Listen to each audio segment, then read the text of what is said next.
Lukaku doit-il signer son retour chez les Blues de Chelsea? Tout de suite sur Afrique Sport Live.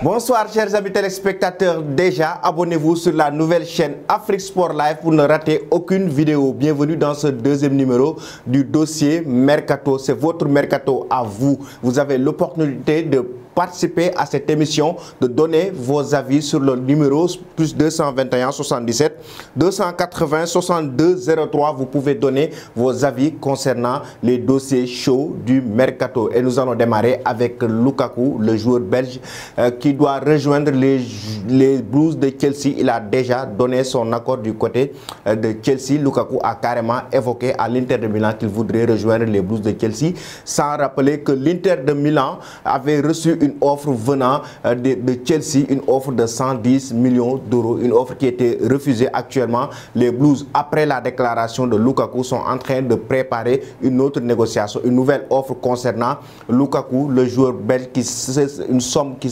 s'élève à 130 millions d'euros est attendue du côté de l'Inter de Milan, qui vient en tout cas de vendre Achraf Hakimi du côté du Paris Saint-Germain et qui a soufflé sur le plan financier. Et l'Inter pourrait en tout cas libérer aussi Lukaku et recevoir une somme de 130 millions d'euros. Un avis d'un de nos internautes concernant ce dossier de Lukaku à Chelsea. Sur la question d'un éventuel départ de Lukaku de l'Inter, je ne pense pas que ce soit une bonne idée. Et déjà, il faut s'inscrire dans la durée. C'est ce qui est autorisé en sport. Et déjà, on a pu voir que avec les débuts de Lukaku à Chelsea, c'était vraiment pas ça. Et il a dû changer d'air pour pouvoir s'affirmer. Voilà, maintenant, il est dans un environnement où tout le monde est acquis à sa cause. Et tout le milieu de terrain, tout l'effectif de l'Inter fait tout pour que Lukaku soit dans les meilleures conditions possibles. Et tous les ballons sont adressés à lui, même s'il partage l'attaque avec l'Argentin Lautaro Martinez.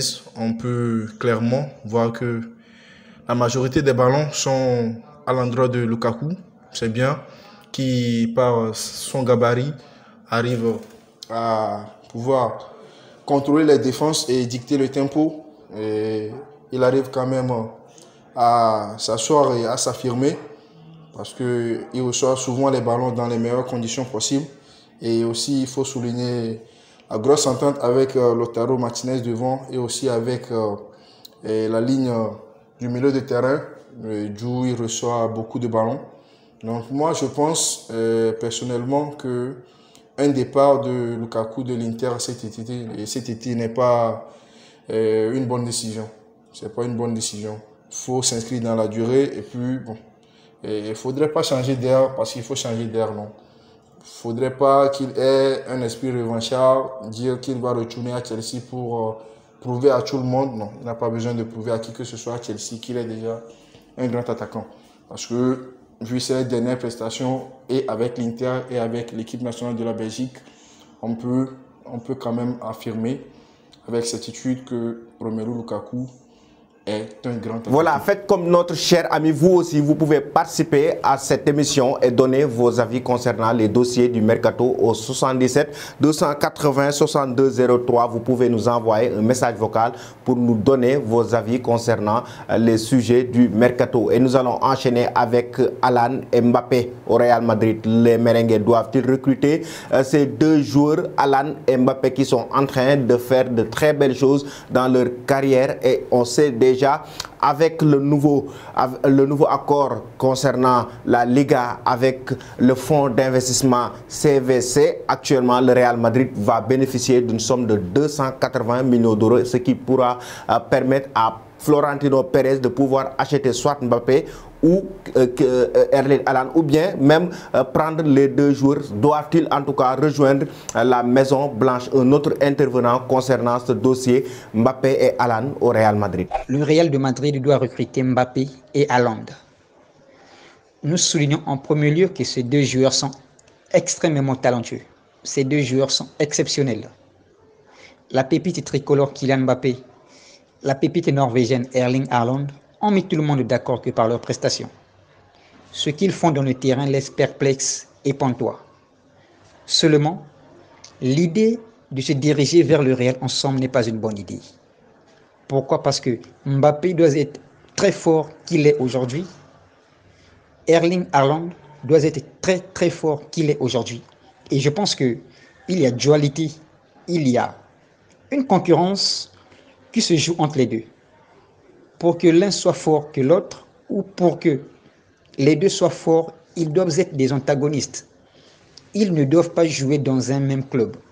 Sinon, l'un sera protagoniste. Actuellement, ce sont des pépites et ce sont des guerriers de première classe. Si on les associe à deux dans un seul club, ça va amoindrir les compétences de l'un, voire des deux.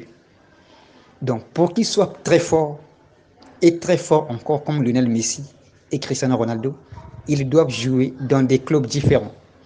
Je pense qu'en jouant chacun dans son côté, va permettre à l'un de se propulser, va permettre à l'autre d'aller de l'avant et de faire mieux que l'autre. Mais s'ils sont dans un même club, ils ne fourniront plus d'efforts comme ils le font aujourd'hui.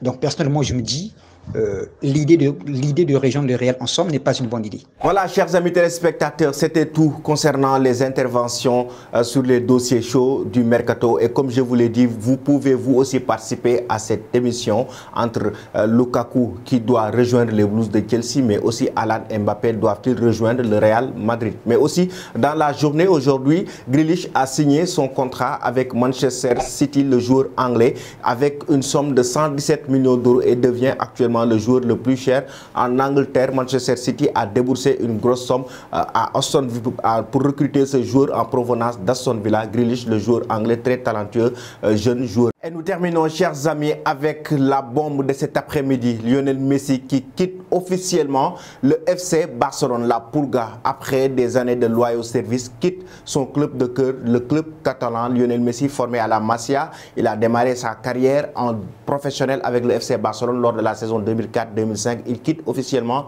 le club. Le Barça a officiellement communiqué par rapport au départ, les raisons du départ de Lionel Messi pour expliquer les obstacles financiers et structurels. Pourtant, on avait annoncé que ce jeudi, la Pulga devrait prolonger son contrat de 5 ans avec une réduction de salaire de 50%. Mais malheureusement, pour le Barça, cela n'a pas eu lieu et Messi quitte officiellement le club, chers amis. C'était tout pour aujourd'hui. Restez connectés sur nos plateformes Afrique Sport, mais aussi abonnez-vous sur la chaîne Afrique Sport Live pour ne rater aucune vidéo. Merci et bonne soirée.